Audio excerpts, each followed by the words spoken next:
Barklord, I think this video and the subsequent one that was the shorter version, or it just had that title. I mean, it was a different video, but you know what I mean.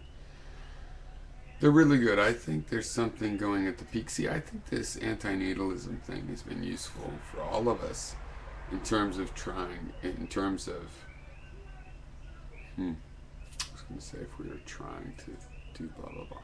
But anyway, in terms, I don't know, there's a sort of a, it's almost like I can't talk about it in any real sensible word except for something like, you know, a vibe or a, anyway, very interesting videos.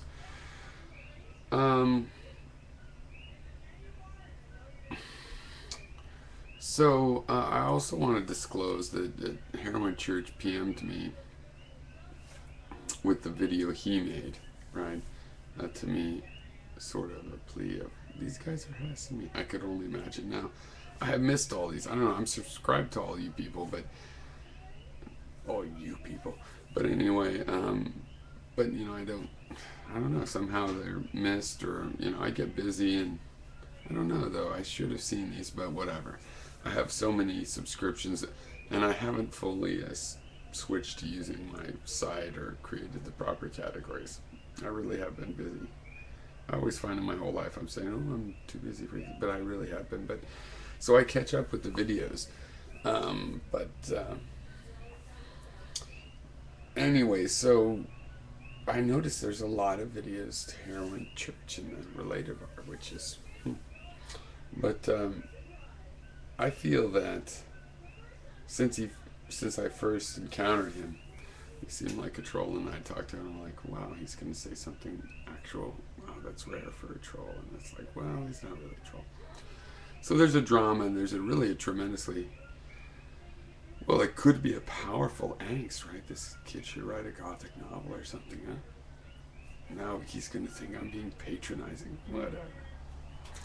No, but, so I'm going to respond to you, and I might, you know, HeroinChurch, if you're in the third person or indirect, I know hopefully you're listening, so it's hard to get the first, third, second person kind of stuff right, but this is to you too, but I'm just responding because I'm going to watch the apropos of Wet Snow. I haven't seen him, and I'm going to watch the, I saw a Tranquil one. I'm going to watch another Tranquil one.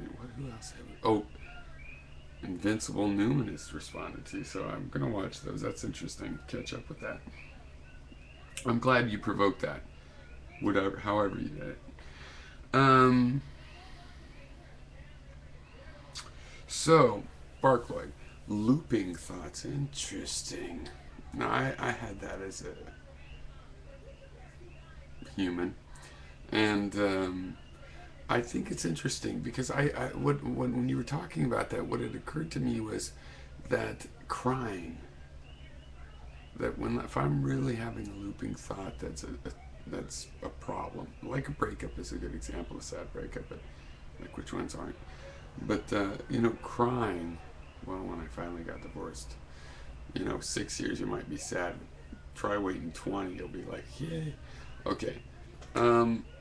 So looping thoughts are something that, if it's in the case where they're, you know, sad, they can be solved by crying. And the funny thing is, after crying a certain amount about a certain amount of things, it becomes hard to cry. It's like, yeah, whatever. So that's the interesting thing, and how it can be useful to cry, but then it can sort of run out on you. So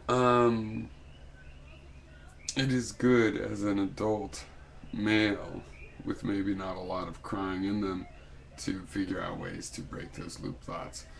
Now, I found it interesting when you said exercise, because that sounds like exorcise. So, just wanted to mention that. Now, I also felt like saying, it doesn't matter how someone feels, does it? What the fuck? Did I just say that? Yeah, I know it's not. The basic thing is a certain amount of apathy. You know what? I feel that my generation, I'm like an older of the X generation, that we have three values that we s- submit for appraisal. One is apathy, and one is slack, and the other one is honesty. So, just being truthful, blunt if necessary.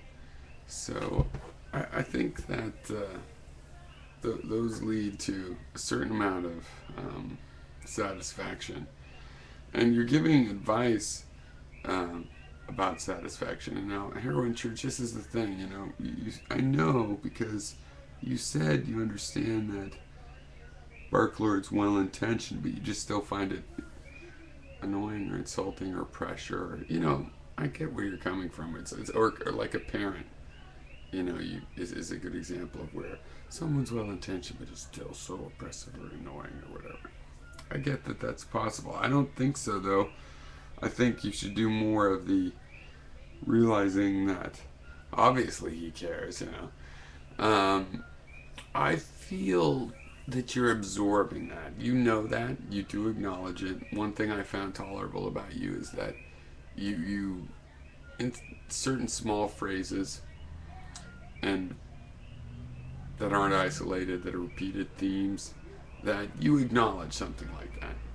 But on the other hand, the surface of what you're doing is sort of like, well, no, you've got to revel in the, but that's not good enough part. And I get that. And I get that it's honest. There's sort of a performance to it, like all of us, but especially when we're young. There's sort of a performance. Nietzsche said a great man is just an actor of his own ideal, and I think often during youth and throughout our whole life, we're just acting out our ideals, and that's sort of that's okay. So in other words, I think you find a way to acknowledge that, of course, Barklord cares. You could see that in the video. So when you say you just want someone to care, so you're kind of getting what you want, but not totally having to acknowledge that is what you want, because there's this whole bigger conversation where that's not enough of the whole story. But I think it's important.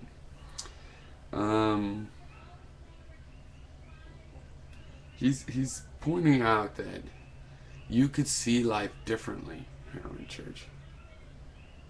It's true. Now, the issue here, I've brought this up before, and people are just like, chirp, chirp, chirp. But the issue here is that you can change your preferences. You can change your preferences, and that's what Barklord is telling you, ways to sort of enjoy different things and explore and find out. And the crux of this issue really is that in our culture or wherever it comes from, there is some sort of spirit of a notion that it is dishonest to alter what you prefer. That is just what people do to settle.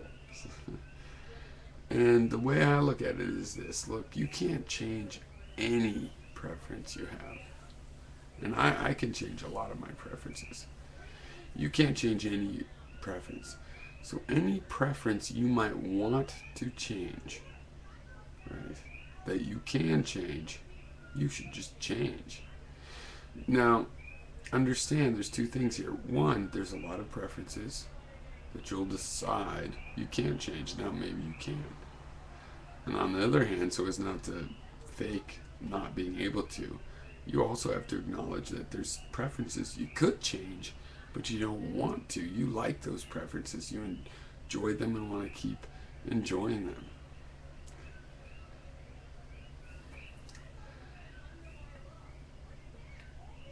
But it's not dishonest to change a preference, to figure out a preference. Now, I would say to HeroinChurch that this is really, this is an artistic angst, gothic novel, road novel. You know, there's two choices. If you feel you need to enjoy intense life, then hit the road and write a novel or something, hopefully on the poetic side of embracing life. Or realize that the reality of that is not like the, fantasy of it, and realize, oh wait, that isn't the way. I am the one that wants to have a nice evening and a glass of wine and a movie and an interesting career and some education, and enjoy that. And insofar as that latter one is kind of privileged and maybe a little indulgent, you go, well, that's meaningless. Do good work.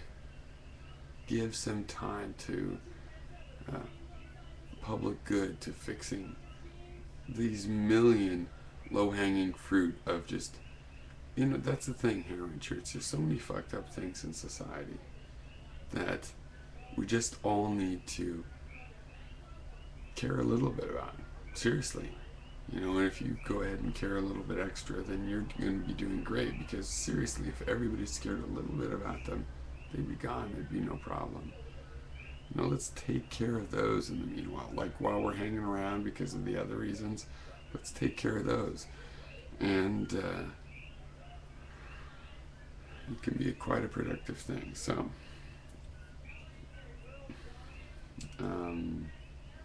yeah, Barklord, I thought this was a great amount of advice. I mean, I could have gone into each thing. They're all good. I think the artistic, the exorcise, they're all good details. So I just took a particular cross section, but I don't want to leave that unsaid. I really enjoyed them, and I continue to appreciate that. This perspective, like I left a comment in your other video too about what was it, the Diogenes thing. So that it's just like the integrity of this cynic. I love that you recognize that so directly as a primary part. I totally agree, and I think that's important. On a different subject. Well, maybe it isn't different. Okay, cheers.